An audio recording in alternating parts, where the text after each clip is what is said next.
Assalamu alaikum. Welcome to Salim Virtual Academy. Today our topic is plant cell.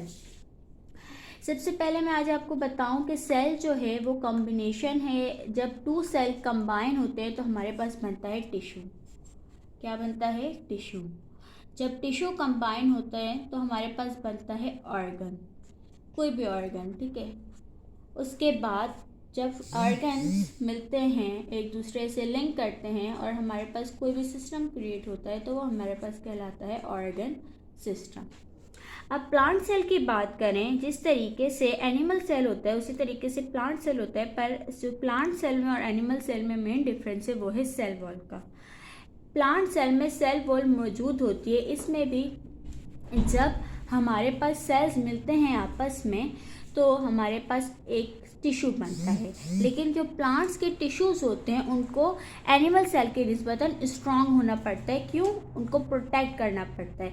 आपने देखा होगा कि कोई भी हमारे पास दरख्त होता है या तना होता है, वो उसकी जो आउटर लेयर होती है वो काफ़ी हार्ड होती है, काफ़ी रिजिड होती है। इसी वजह से प्लांट सेल में जो है वो आउटर साइड पे सेल वॉल प्रेजेंट होती है, और सेल वॉल हमेशा डबल लेयर्ड होती है। मतलब और भी ज़्यादा प्रोटेक्शन प्रोवाइड करने के लिए जो हमारे पास सेल वॉल होती है वो डबल लेयर्ड होती है।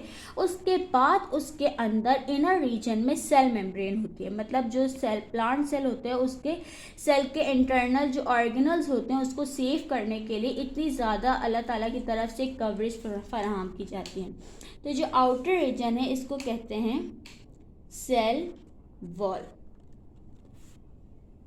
इसकी हमारे पास जो आउटर रीजन है वो फोस्फोलिपिड्स, लिपिड्स और कैल्शियम से बनी हुई होती है। उसके बाद जो ये डबल लेयर्ड सेल वॉल के बाद जो इसका इंटरनल ऑर्गन है वो हमारे पास कहलाता है सेल मेम्ब्रेन। सेल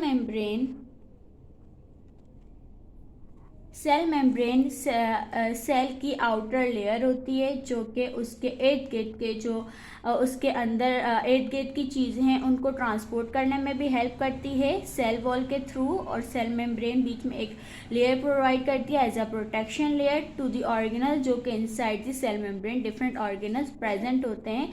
कुछ मेम्ब्रेन बाउंड होते हैं और कुछ फ्रीली प्रेजेंट होते हैं साइटोप्लाज्म के अंदर डिप पोजीशन में सेल मेम्ब्रेन के अंदर।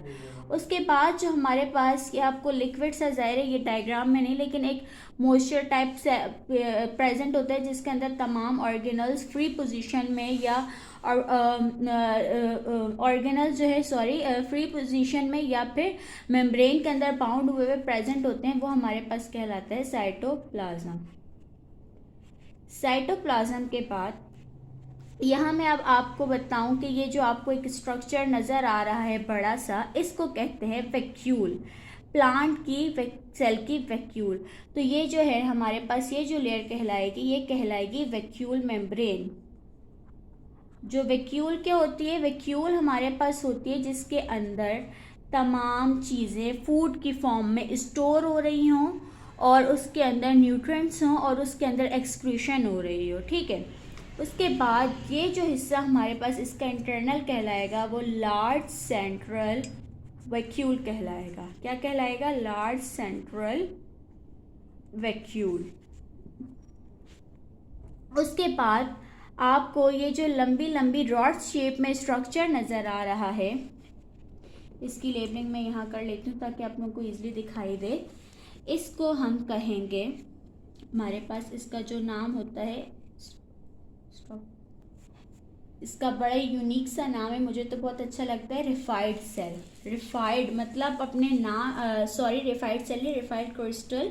अपने नाम की तरह ही ये रिफाइड रिजिड लग रहा है। इसका मतलब ये है कि ये जो है वो हर्बीवोरी से प्लांट को प्रोटेक्ट करता है और उसके अंदर जो कैल्शियम है उसके लेवल को कंट्रोल करके रखता है, और जो प्लांट्स होते हैं उसको सेव करता है एनिमल्स के खाने से। लाइक बहुत से प्लांट्स को एनिमल्स या इंसेक्ट्स वगैरह बाइट करते हैं या खाते हैं, तो ये जो है इसके लिए डिफेंस का काम करता है। उसको कहते हैं रिफाइड सेल। इसके फंक्शन को आप रिफाइड से इस तरीके से याद कर सकते हैं, जैसे रिजिड सख्ती के लिए इस्तेमाल होता है उसी तरीके से रिफाइड क्रिस्टल। उसके बाद हमारे पास जो ये एक स्ट्रक्चर है बड़ा ही अजीब सा, इसको कहते हैं ड्रूस क्रिस्टल। रूस क्रिस्टल और रिफाइंड क्रिस्टल के भी कुछ फीचर्स मिलते जुलते हैं। ये क्रिस्टल भी हमारे पास हर्बीवोर से सेव करते हैं, कैल्शियम और लिपिड्स वगैरह को स्टोर करते हैं और प्लांट को प्रोटेक्ट करते हैं और प्लांट के डिफेंस मैकेनिज्म में हेल्प करते हैं। उसके बाद ये जो स्ट्रक्चर आपको नज़र आ रहा है, इस स्ट्रक्चर को कहते हैं क्लोरोप्लास्ट। क्लोरोप्लास्ट आपको पता होगा, जैसे कि मैंने पिछले अपने लेक्चर में भी बताया था कि क्लोरोप्लास्ट फोटोसिंथेसिस वगैरह में हेल्प करता है। उसके अलावा एक प्लांट को ग्रीन कलर प्रोवाइड करने में क्लोरोप्लास्ट का एक बहुत अहम हिस्सा होता है और फोटोसिंथेसिस में सन को कैच करके फूड को उसमें कन्वर्ट करने में भी क्लोरोप्लास्ट बहुत हेल्पफुल साबित होता है। उसके बाद ये स्ट्रक्चर हमारे पास कहलाता है माइटोकॉन्ड्रिया। माइटोकॉन्ड्रिया भी आपको जैसे कि बताया जा भी चुका है और दोबारा मैं बताऊँ, इसका फंक्शन वही सेम होता है। इसको powerhouse of the cell कहा जाता है। चाहे एनिमल सेल हो, चाहे प्लांट सेल हो, रिस्पायर कोई भी ऑर्गेनिज्म हो, चाहे वो एनिमल हो चाहे वो प्लांट हो, रिस्पायर तो वो करता ही है। तो ये रिस्पिरेशन का हेल्प करता है और प्लांट की को किसी भी डैमेज की सूरत में एनर्जी वगैरह प्रोवाइड करते हैं। इसी वजह से इसको पावर हाउस कहा जाता है। इसको कहेंगे, एक सेकेंड, हाँ, स्ट्रक्चर को इसको कहते हैं एमाइलोप्लास्ट। एमाइलोप्लास्ट को आप स्टार्च ग्रेन भी कह सकते हैं।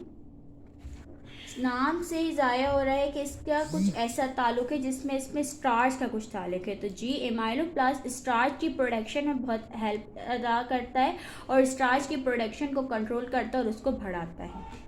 उसके बाद वापस ये जो आपको नज़र आ रहा है, ये है हमारे पास रफ एंडोप्लाज्मिक रेटिक्यूलम।